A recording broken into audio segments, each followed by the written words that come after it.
Hey guys, how's it going? This is Kathmandu, Nepal here on a beautiful sunny April day. Pardon the sunglasses, but I figured it would be more interesting to do this video with this kind of a backdrop than do it down in my room. But it is definitely warming up here. And as you can see, quite an amazing vantage point of all of the other buildings and rooftops and people's backyards and everything. I'm on the rooftop of my hotel here on about the 5th or 6th floor. And so in this video then I thought that I would do a little discussion of travel insurance and whether you should get travel insurance. Now this is a pretty appropriate place to do a video on this topic because, as you very well may know if you saw it in the news, there was a massive earthquake here almost a year ago.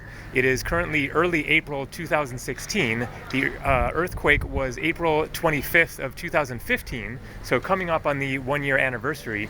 And so this whole area was shook by a 7.8 or something like that magnitude earthquake that caused a lot of damage. But as you can see, you can't see anything of it from here. I've seen it elsewhere in Kathmandu, especially in Durbar Square at the center of Kathmandu. Frankly, I don't quite understand why these brick buildings are even standing. I mean, those things look like they would just crumble, but obviously they have some kind of reinforcement. You can see the steel pipes sticking up there and stuff. So fortunately, they managed to survive, and so the city was not devastated. However, there was absolutely a lot of damage. And April 25th, March, April, May, around there, is the height of the trekking season. And so there were many foreign tourists here, as there are now. And so many people were impacted, of course, by this earthquake, either by their flights getting canceled, their plans getting messed up, getting injured, etc. And so, yes, I would say you definitely should have travel insurance. Now, I didn't get travel insurance for my first couple of trips simply because I thought it would be expensive, it sounded complicating. Where do you even begin trying to decide which company to go with? Is it going to, cover most of the things that you might want it to cover anyways, especially if you're a more adventurous traveler? Is it going to cover trekking in the Himalayas and going on a camel safari in the desert of India, or snorkeling in Thailand or whatever? And so I hadn't gotten around to even researching it. However, somebody just made a comment at one point in a discussion forum and said, check out this company, World Nomads, and it's cheap and they cover adventurous activities. They're geared towards adventure budget traveler types, and so it's just the right thing for you. So take a look. And so I did, and sure enough, it was very cheap. And so from then on, I've always gotten travel insurance for every one of my trips abroad, and that was like 10 years ago. And fortunately, it has been mostly a waste of money, which is exactly what you want, is to spend your money on travel insurance and nothing happens and you have a great time and you don't have to make use of it. I did have one incident last year, as some of you may very well know, my robbery incident in Bogota, Colombia.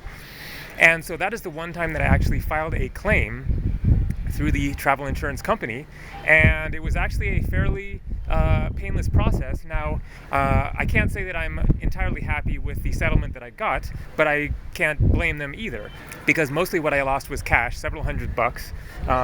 It wasn't that bad, but still it was a hit to me at the time when I didn't have that much money to begin with. But travel insurance does not cover cash lost.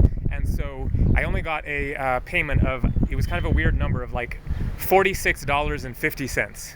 I don't know why they came up with that, but that was better than nothing. And you can't blame them for somebody just saying, I lost $500, pay me back what I lost. There's no way to prove that.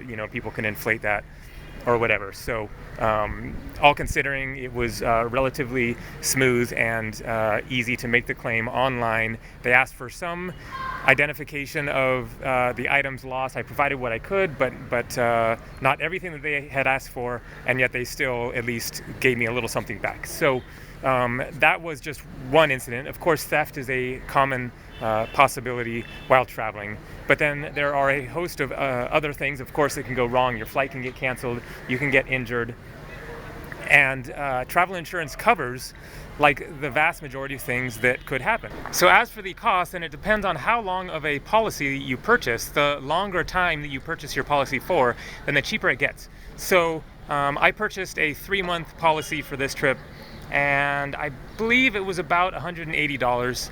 And then if you get 6 months, then it comes down for the number of days per day. But basically it works out to, you know, a couple bucks a day or so to have your butt covered in case of emergency, canceled plans, who knows what. When it comes to something especially extreme, such as trekking in the Himalayas, they do actually cover trekking.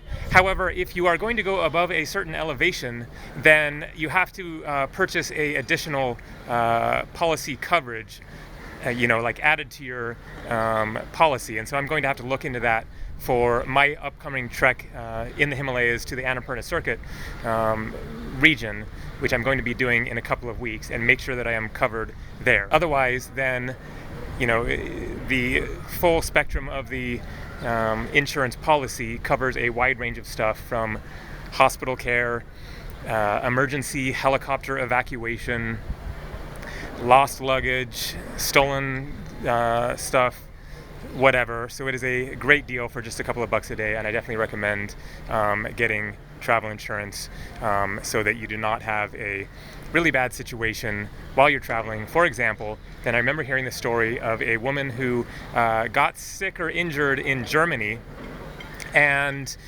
she had to go to the hospital, and they would not let her leave the hospital and the country until she paid the bill. And I forget, maybe she had the money on her, you know, available, but you don't want to be in that kind of a situation where you are like held hostage by the hospital or a government, you know, whatever situation might possibly arise, and you don't have the money to cover the cost of things. And so go ahead and look down below the video here in the info section for the link to World Nomads Insurance, and you can check out the policy for yourself, see how much it's going to cost, and see if it makes sense for you. Thanks for watching.